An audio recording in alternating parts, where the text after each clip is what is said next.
Queridos amigos, que alegria retornarmos com o programa Estudando as Obras de André Luiz, o livro Obreiros da Vida Eterna, pela nossa TV A Caminho da Luz. Gratidão à sua participação, gratidão às mensagens que eu tenho recebido e gratidão pela sua audiência. Nós estamos estudando o capítulo 10º, o fogo purificador. Esse é o segundo programa. O primeiro nós já estudamos, então agora é hora daquela aeronave que se chama a Instituição Casa Transitória Fabiano de Cristo. Eles vão sair daquela região, porque a região ficou muito densa, as energias muito negativas, e eles estavam com muita dificuldade de colaborar, porque, afinal de contas, estava recebendo uma quantidade enorme de pessoas que estavam sendo atraídas para essa zona de sofrimento pelos erros que cometeram aqui quando passaram pela crosta, no processo da reencarnação. Então agora ia ser uma separação, aqueles que estavam arrependidos, eles iriam ser auxiliados.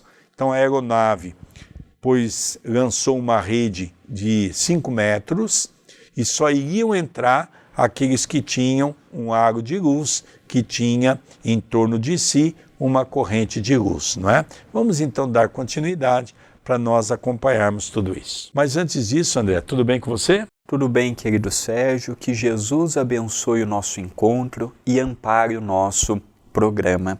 Continua a leitura. Entretanto, com maior ou menor intensidade, todos os sofredores exibiam escuros círculos de treva em torno de si. Um deles atingiu-nos o círculo de atividade e identifiquei-o. Não havia qualquer dúvida, era o verdugo que me provocara tanta revolta íntima na véspera. Postou-se de joelhos, não muito longe de nós, e implorou: tende piedade de mim.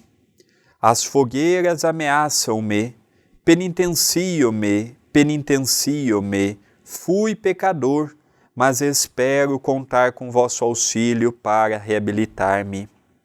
As rogativas sensibilizariam qualquer cooperador menos avisado, mas, prevenidos quanto à senha luminosa, notávamos que o pedinte se cercava de verdadeiro manto de trevas. Dele se aproximou Luciana, quanto pôde, fixou-o bem, fez significativo gesto e exclamou espantada, embora discreta: ó, como é horrível a atividade mental deste pobre irmão! Vence-lhe no halo vital deploráveis lembranças e propósitos destruidores. Está amedrontado, mas não convertido. Pretende alcançar a nossa margem de trabalho para se apropriar dos benefícios divinos sem maior consideração. A aura dele é demasiadamente expressiva. Nós estamos falando aqui, André, daquele homem grande, de um aspecto horrível, que afrontou o padre Hipólito e Zenóbia. Aquele homem de um aspecto terrível, aquele homem que todos que estavam ali trabalhando naquela corrente do mal o respeitavam, porque ele era o líder. Na hora que a coisa pegou fogo, ou seja, na hora que as coisas se complicaram, o homem zarrão, como ele mesmo descreve André Luiz, porque André Luiz queria ir à luta física com ele, porque André Luiz não aceitava que ele estava afrontando o padre Hipólito, afrontando Zenóbia. André Luiz, naquele momento, ele então demonstrou o homem velho que ainda estava dentro de si. E Zenóbia diz a ele: acalma-te, não é com brigas que nós vamos resolver as coisas. Ele então estava ali implorando para entrar dentro da nave, clamando o amor divino, pedindo auxílio, mas André Luiz lembrou que tinha uma senha para entrar. E essa senha era exatamente a luz que eles estavam ao lado para poder entrar. Então é um fato muito interessante, foi que Luciana adentrou-se pela sua clarividência tentando ler o seu pensamento, porque ele não estava com esse faixo de luz. E ela percebeu que realmente ele não havia se modificado em nada. Ele queria apenas fugir daquele lugar. Ele se viu ameaçado. Olha que coisa, né, André? Tem muitas informações interessantes e que merece da nossa parte a análise, como por exemplo a clarividência de Luciana, uma vez mais dando informes a respeito deste homem que pedia auxílio. Continua a leitura. Ia dizer mais alguma coisa. Bastou, entretanto, um olhar do assistente que nos dirigia para que ela se calasse humilde, reintegrando-se no trabalho complexo que tínhamos em mão. Dilatavam-se fogueiras enormes em direções diversas e raios fulgurantes eram metodicamente despejados do céu. Vasta dose de paciência era despendida para todos nós, para conter a multidão furiosa. Impressionavam-nos as formas monstruosas e miseráveis a se arrastarem, vestidas de sombra, quando começaram a chegar entidades aureoladas de luz, trajavam farrapos e traziam comovedores sinais de sofrimento, dando a perceber que desejavam isolar a mente das centenas de revoltados que ali se congregavam em ativo movimento de insurreição, contemplavam o alto e cantavam hinos de reverência ao Senhor, em regozijo da própria renovação, cânticos esses abafados pela algaravia dos rebeldes agitados, reparava pela expressão de quantos iluminados se aproximavam de nós, que se esforçavam por manter o pensamento alheio às objurgatórias dos maus, temendo talvez o interesse mental pelo que emitiam, circunstância criadora de novos laços magnéticos, favoráveis à dominação dos verdugos. Intentavam, por isso, alimentar o máximo desprendimento dos apodos que lhes eram lançados pela turma malévola e impetinente.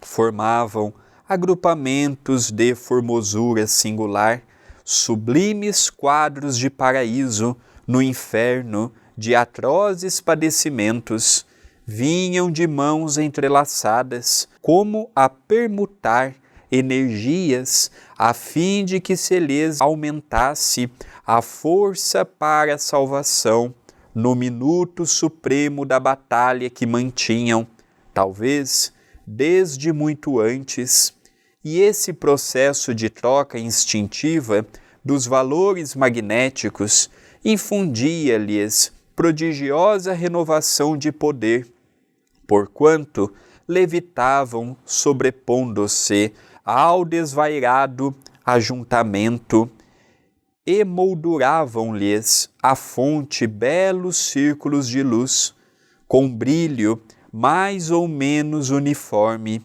enquanto os tipos de semblante sinistro lhes dirigiam insultos, elas cantavam hosanas ao Cristo, entoando louvores que, de certo, lembravam os júbilos dos primeiros cristãos perseguidos e flagelados nos circos, quando se retiravam sob os apupos de espectadores perversos. Veja, André, que fato interessante, não é? O uso da mediunidade. Se Luciana, por um lado, havia desenvolvido a mediunidade da clarividência, ela ainda não era totalmente educada para usá-la de uma maneira correta em lugares corretos. Quando ela viu aquele homem que haviam afrontado todos eles, logicamente aí agiu muito mais a questão da curiosidade do que mesmo da responsabilidade. E ela então se esforça para adentrar-se no campo magnético do pensamento daquele homem e percebe que realmente era um homem sinistro, maldoso, vingativo. E quando ela se propõe a falar alguma coisa, Jerônimo a interrompe, manda calar. Porque isso poderia gerar no grupo, em especial no próprio André Luiz, que já tinha um desafeto para aquele homem, que já estava com o coração voltado para o revide, desde aquele encontro que eles tiveram nas zonas abismais. Então ela estava usando a mediunidade de uma forma incorreta. Então aqui também é um outro ensinamento para todos nós, que mesmo nos campos de socorro, a mediunidade não é para ser usada de maneira inadequada. A mediunidade, ela teve um papel sublimado quando era, por exemplo, vê a mãe de Gotuso, quando era usa da incorporação para receber a mãe de Gotuso numa mensagem, quando ela traz uma mensagem de Bernardino, que está distante e ela capta o seu pensamento, quando ela faz o papel de auxílio àquela senhora que estava atendendo o seu filho, que era o padre Domênico.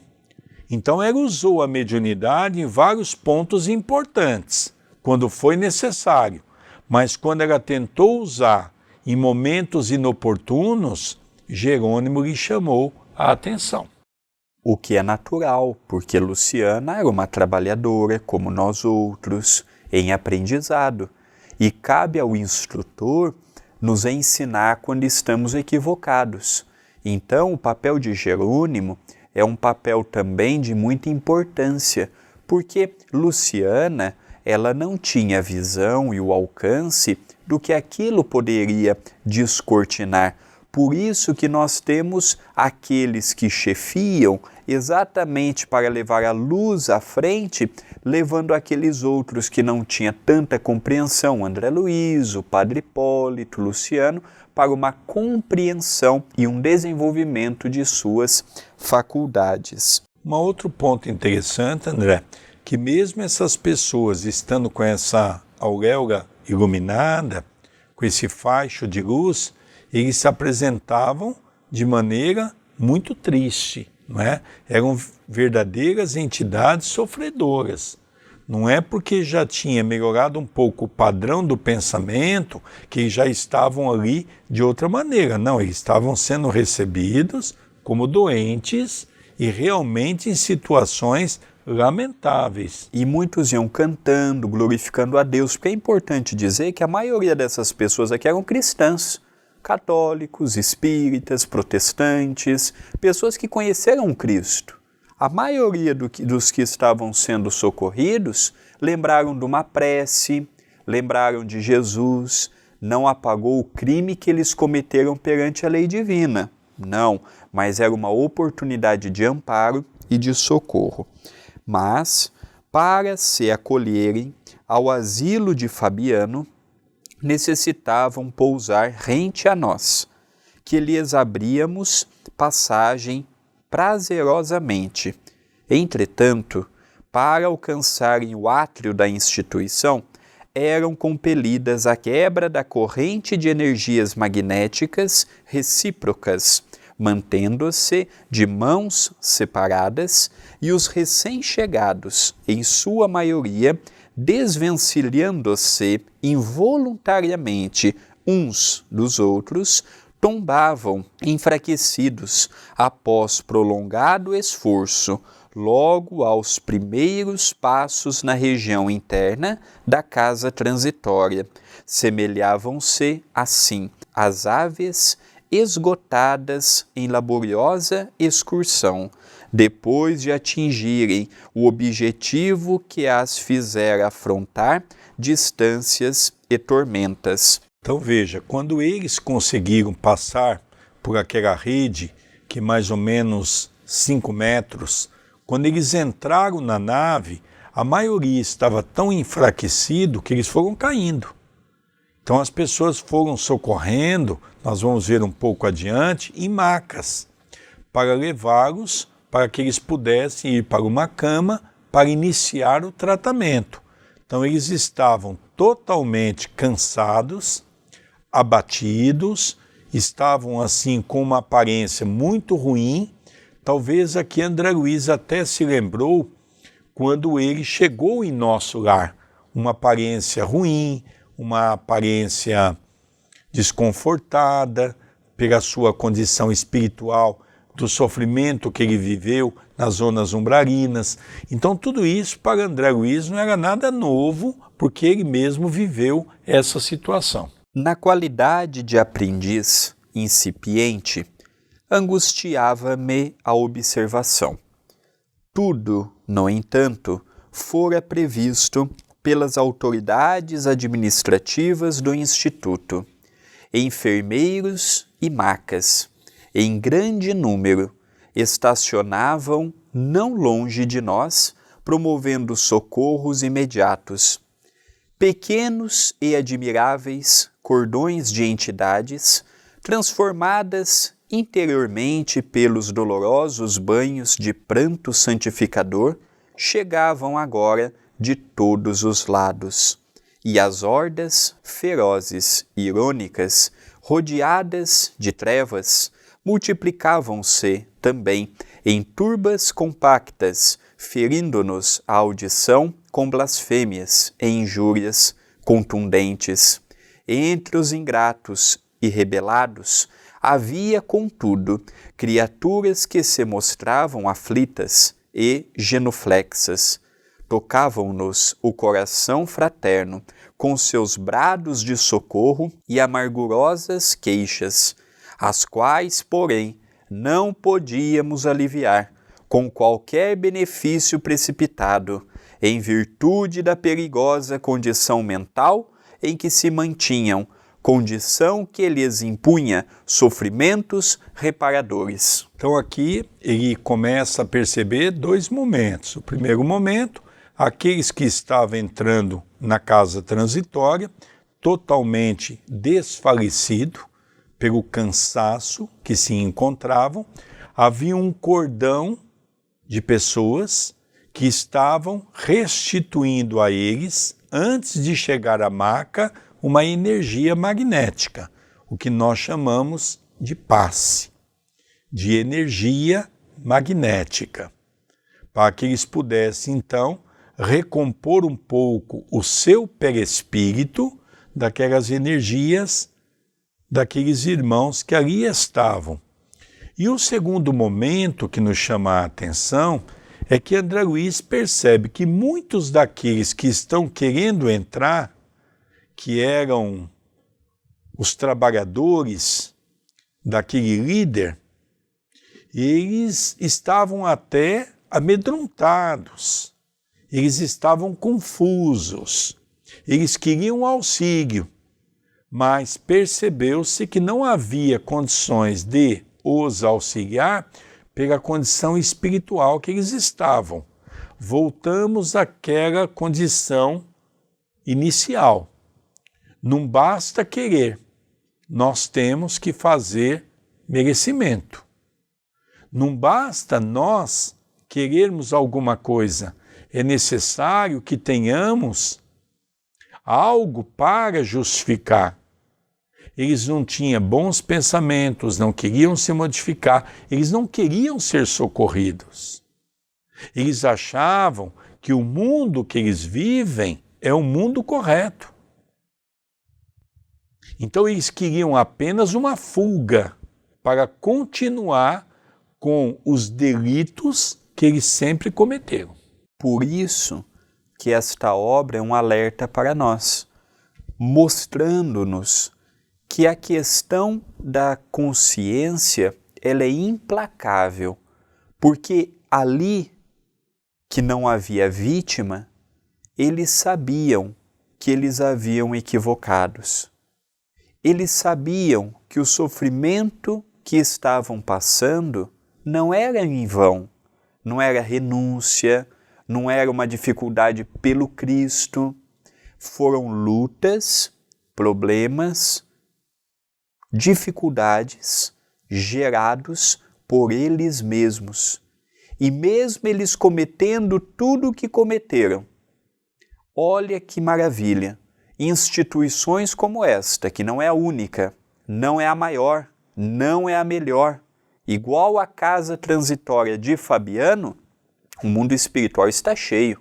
Como o mundo espiritual está cheio de nosso lar, cheio de cidades em todas as dimensões, a casa transitória de Fabiano é uma dentre muitas. E olha o trabalho misericordioso que estão em suas mãos por obra do alto. Quase 4 horas difíceis se escoaram, exigindo-nos delicada atenção na tarefa. E agora? A paisagem era mais sufocante, mais terrível. Serpentes de fogo desenovelavam-se dos céus e penetravam o solo, que começou a tremer sobre os nossos pés. O calor asfixiava, sentindo os elementos vacilantes que nos ladeavam, recordei velha descrição do maremoto de Messina, em que, sob o auge do pavor, diante da natureza perturbada, não sabiam as vítimas como se colocarem a caminho do salvamento, porquanto em torno à terra, o mar e o céu se conjugavam num ciclópico e sincrônico arrasamento. A instituição, com a cooperação de todos os administradores e auxiliares, operava com indescritível heroísmo. Com franqueza, de minha parte aguardava, ansioso, o sinal de regresso ao interior, tal a impressão desagradável de que me sentia possuído. Fitas inflamadas do firmamento caíam sempre, em meio de formidáveis explosões, oriundos da desintegração de princípios etéricos, quando tudo fazia supor que não havia nas vizinhanças entidades em condições de serem socorridas, soou a clarinada, equivalente ao toque de recolher. Enfim, suspirei aliviado. André Luiz, na verdade, estava tremendo de medo, né? Assustado, porque eles estavam fora da nave. Com aquela rede a 5 metros de distância, aqueles espíritos mais recalcitrantes não chegariam de nenhuma maneira perto deles. Mas, de qualquer maneira, o assustava. E ele não via a hora de entrar dentro da nave. Vão partir.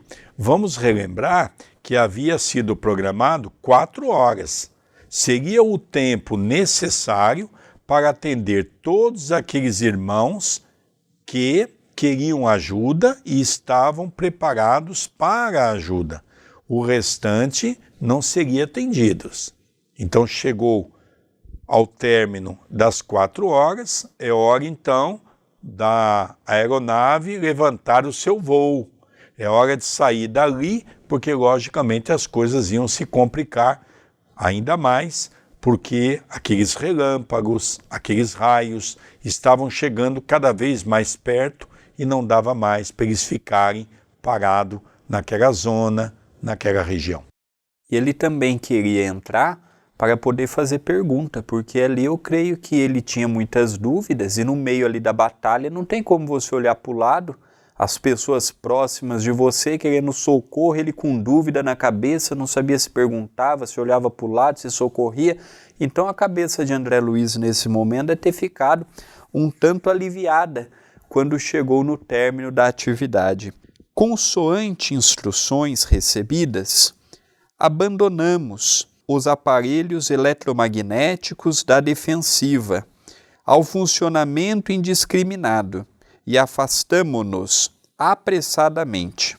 Sorvedouros de chamas surgiam próximos, e tamanha gritaria se verificava em derredor, que tínhamos perante os olhos perfeita imagem de vasta floresta incendiada a desalojar feras e monstros de furnas desconhecidas. Atravessamos o pórtico do asilo seguidos de todos os companheiros que ainda se conservavam no exterior. Escutávamos agora os ruídos leves dos motores. Lá fora, espessos bandos de entidades perversas tentavam ainda romper os obstáculos, invadindo-nos o abrigo prestes a partir. A aflitiva inquietude empolgava-me. Que seria de nós se a multidão assaltasse o reduto?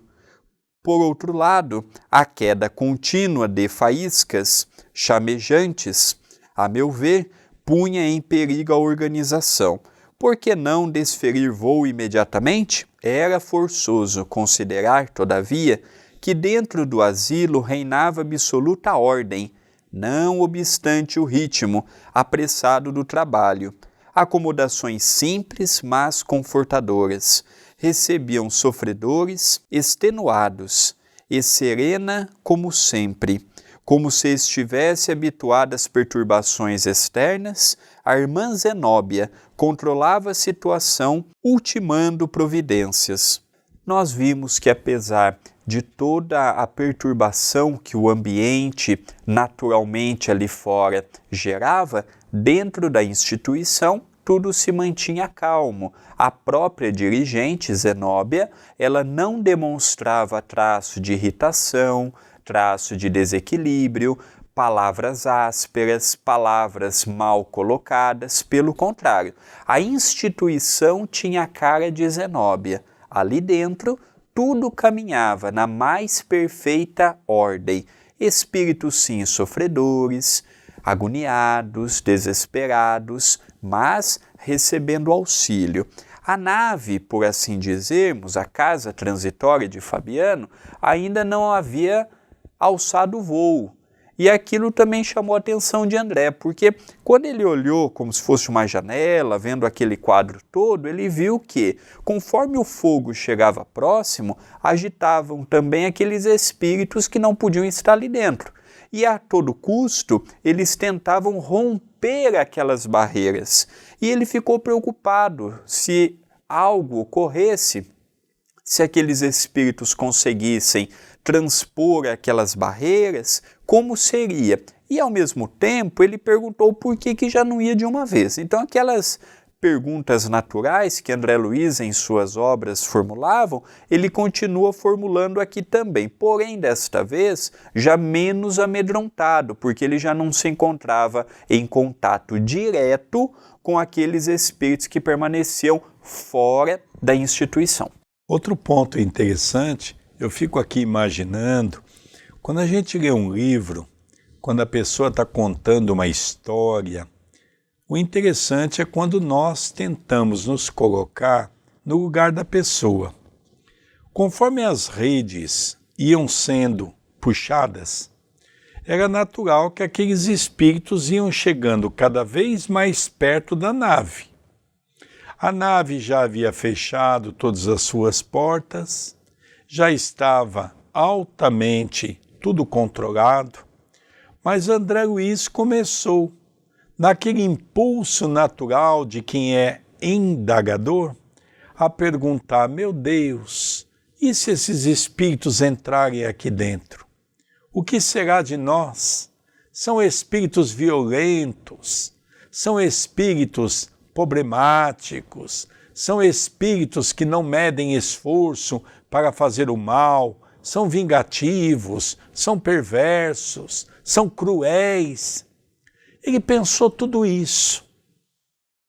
Só que ele de repente olhou para o lado e viu que tanto Zenóbia, que estava dirigindo, estava no comando, quanto Jerônimo, estavam tão calmos que ele então começou a perceber que era hora de também ficar calmo.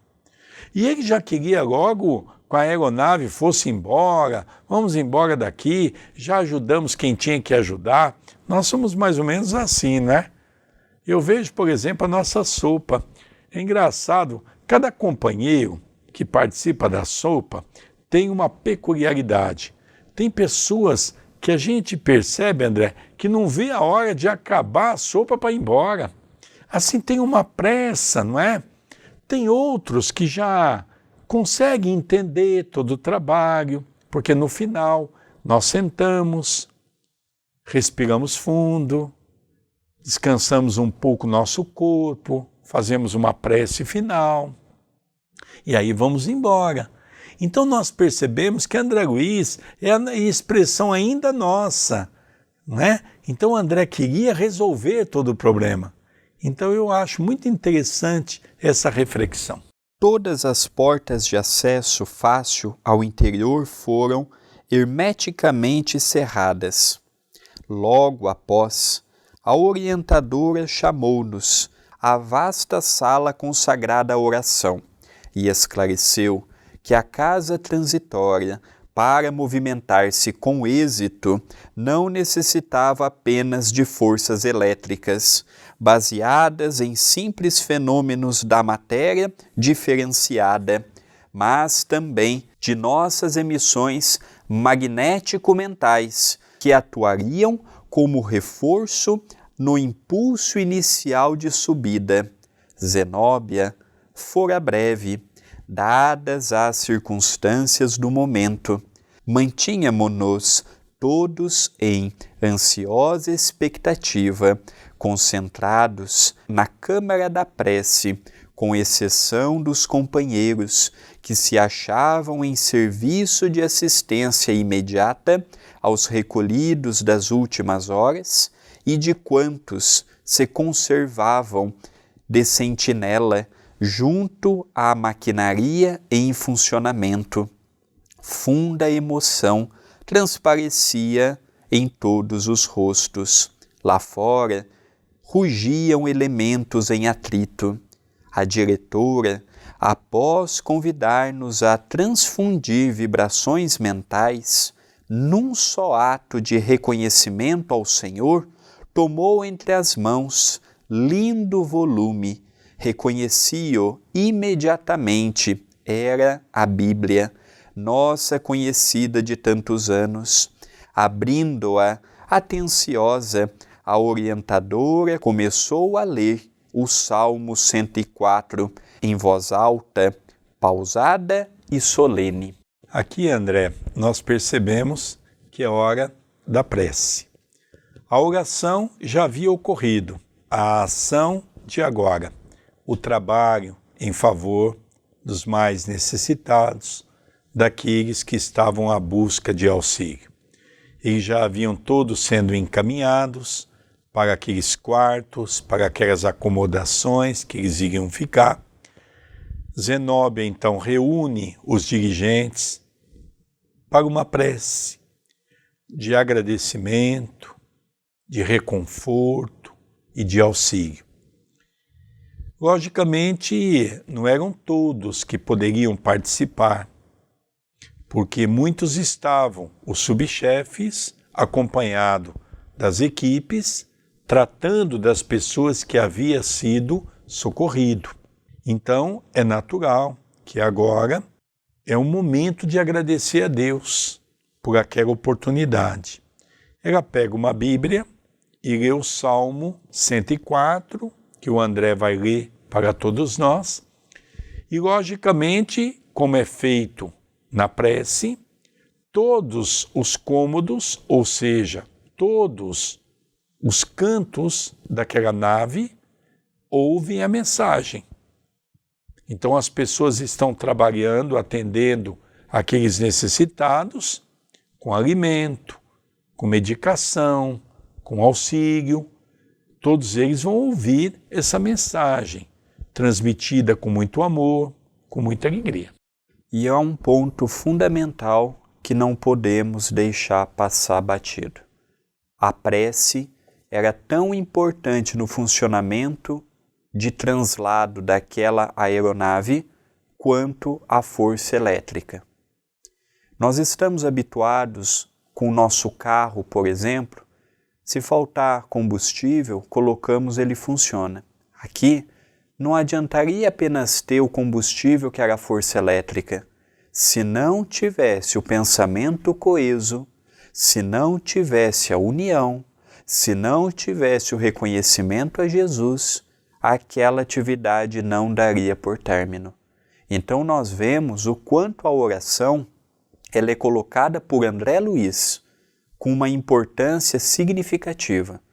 Talvez por este livro, querido Sérgio e querido telespectador, nós comecemos a compreender o porquê Allan Kardec colocou como o maior capítulo do Evangelho segundo o Espiritismo o capítulo 28º, Coletânea de Preces Espíritas. Então aquela pessoa que diz assim, eu não sei fazer uma prece, pega o Evangelho e lá você vai aprender a fazer uma prece pelo suicida, pelo sofredor, pelo doente, pelo familiar. Ali Allan Kardec ele é técnico, ele é claro em nos ensinar como se faz uma prece. E aqui nós vemos que a prece ela é tudo. Enquanto nos centros espíritas a gente já quer fazer prece logo para começar uma atividade, quer fazer prece logo para terminar uma atividade, aqui nós vemos que no mundo espiritual não. Às vezes nós queremos trabalhar no mundo espiritual, mas se eu tenho afobação, André Luiz demonstrava o que nós éramos. Já queria logo terminar, já queria logo começar, já queria logo socorrer, já queria... Ele estava muito ainda com a mentalidade que nós encarnados possuímos. Tudo para ontem, tudo rápido, tem que fazer, vamos fazer. E aqui nós vemos que o mundo espiritual não. E várias vezes Zenóbia, Jerônimo falou, não é assim, André. Não é assim, Luciana. O proceder é assim. Façamos daquele outro modo. Então isso é um alerta para nós, a numa atividade espírita, a fazermos com calma para não perturbarmos o mundo espiritual. Bendize, ó minha alma, ao Senhor, Senhor, Deus meu, engrandecido, de majestade e de esplendor, revestido de luz como de um manto, desdobraste o céu como sagrada cortina da vida, construíste as sublimes câmaras das águas, fazes das nuvens o seu carro e derramas teu hálito criador nas asas do vento, enches o universo de mensageiros e, por vezes, tomas por teu ministro o fogo devorador, fundaste-nos a casa terrestre em bases seguras, garantindo-nos a vida em séculos de séculos. Deste-lhe abismos e píncaros por vestidura, santificaste as águas para que se elevem sobre os montes, mas a tua voz de comando, todos os elementos se transformam, porque se envias a música da manhã, envias igualmente o trovão destruidor.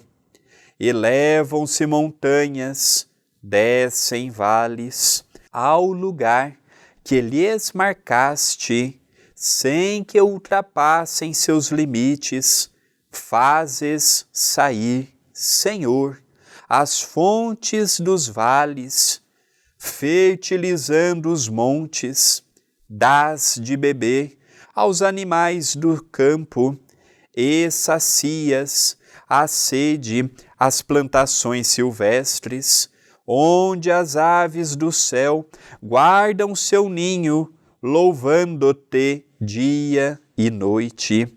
Irrigas o topo das montanhas, jorrando águas do céu, para que a terra seja farta de frutos. A leitura do Salmo ia em meio, quando o Instituto, qual vigorosa embarcação aérea, principiou a elevar-se.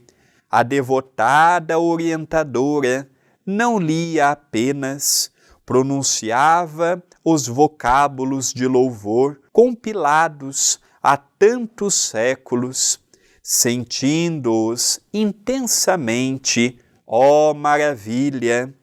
Tamanha era a comoção com que se dirigia, humilde e reverente, ao Senhor do Universo, que o tórax de Zenóbia parecia misterioso foco resplandecente.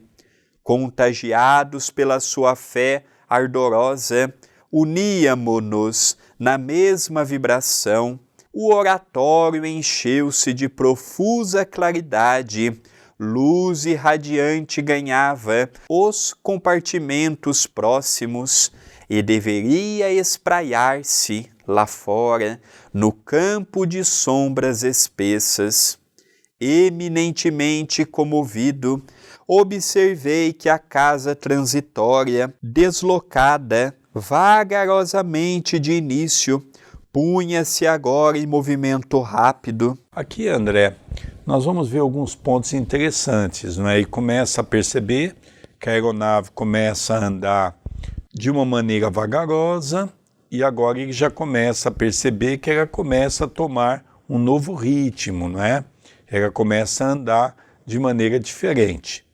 Então, depois do Salmo, porque é interessante, quando esses espíritos superiores, eles usam da palavra, eles tocam profundamente o coração das pessoas, porque eles não falam da boca, eles falam do coração. Então Zenóbia demonstrava para todos eles uma irradiação diferente.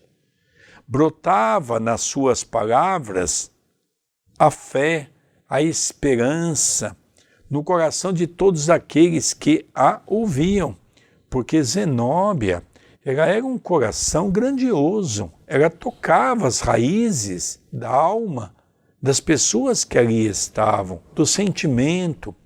Por isso que quando Zenóbia foi para a zona abismal, não havia ninguém para substituí-la. Ela não deixou ninguém. Ela simplesmente delegou aos encarregados de cada setor que cuidasse do seu setor e que quando ela retornasse, ela resolveria os problemas pertinentes à casa transitória. No livro Desobsessão, o nosso querido André Luiz tem um determinado momento que ele diz que quando o dirigente do trabalho mediúnico vai se afastar por algum motivo, ele nunca deve eleger uma única pessoa. Ele deve sempre eleger 2 a 3 companheiros para ficar no lugar dele. Olha, são recomendações interessantes. Então nós estamos vendo hoje as casas espíritas cheias de problemas, por questões do personalismo. Quer dizer, agora não estamos vendo muito, não é? Porque estamos gravando esses programas nessa época da quarentena, as casas estão fechadas e quando abrir, não sei se vai ter muita gente com a ânsia de querer dirigir uma casa espírita, porque vai nos obrigar a comportamento diferente, vai nos obrigar a estudar mais, a nos preparar mais, a termos que trabalhar mais. Então nós percebemos que essa mensagem também, de uma certa forma, se encaixa perfeitamente com a nossa realidade. Não pude examinar particularidades do fenômeno. A atitude recolhida de Zenóbia, em oração vigilante, compelia-nos a sustentar o mesmo tono vibratório, ambiencial. Reparava, porém, que a instituição socorrista subia sempre. Decorrido quase 1 hora de voo vertical, alcançamos uma região clara e brilhante. O sorriso do sol trouxe-nos alívio.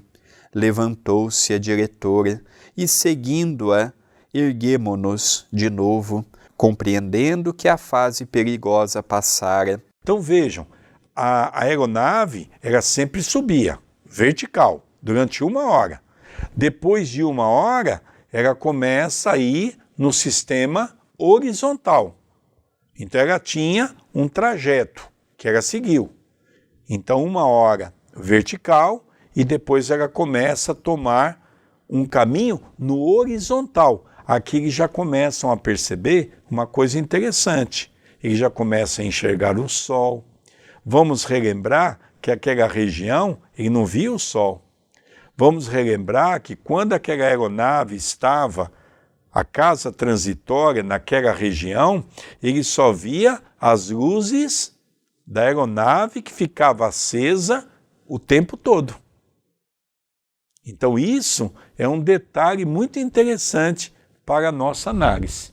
Desde esse momento, a instituição movimentou-se em sentido horizontal, viajando sobre os elementos do plano. Das pequenas janelas contemplamos as coloridas auréolas de fogo devorador. Grupos diversos puseram-se em palestra e observação. A irmã Zenóbia, cercada de assessores, comentava as próximas medidas referentes aos serviços de readaptação. Aproximando-me do assistente Jerônimo e do padre Hipólito, que trocavam ideias entre si, passamos a analisar a grandeza do trabalho sob nossos olhos. Oh! Exclamei, se os homens encarnados entendessem a beleza suprema da vida, se aprendessem antecipadamente algo dos horizontes sublimes que nos apresentam depois da morte do corpo, certamente valorizariam com mais interesse o tempo, a existência, o aprendizado. Jerônimo sorriu e ponderou. Sim, André, todavia, importa observar que o plano transitoriamente pisado pelos homens permanece também repleto de mistério e encantamento. Para os que amam a glória de Deus, a crosta planetária oferece sublimes revelações, desde os estudos do infinitesimal até a contemplação dos grandes sistemas de mundos que se equilibram na imensidade. Que coisa linda, né? Agora eles já começam a perceber e a falar que quando nós, na condição de humanidade, compreendermos a beleza da criação divina, tudo há de ficar mais belo, tudo há de ficar mais bonito. Então aqui nós vemos André Luiz e Padre Hipólito, junto com Jerônimo, nós vemos que às vezes nós perdemos muito tempo com conversas infrutíferas. É interessante que em todos os momentos no mundo espiritual, eles procuram conversações para o entendimento. Continua a leitura. E meditando sobre as horas inolvidáveis que passamos, desde a nossa descida ao abismo, ouvi ambos os companheiros trocarem impressões acerca dos problemas transcendentes da vida, como sejam o aprimoramento do espírito e da forma, o planejamento dos destinos de orbes e seres, o governo místico da Terra em suas diferentes esferas de atividade e evolução, os vários tipos de criaturas na humanidade, as leis do progresso e da reencarnação, a extensão das forças condensadas no átomo etérico, a energia dos elementos químicos, no campo físico das manifestações planetárias e o poder criador dos grandes mentores da sabedoria.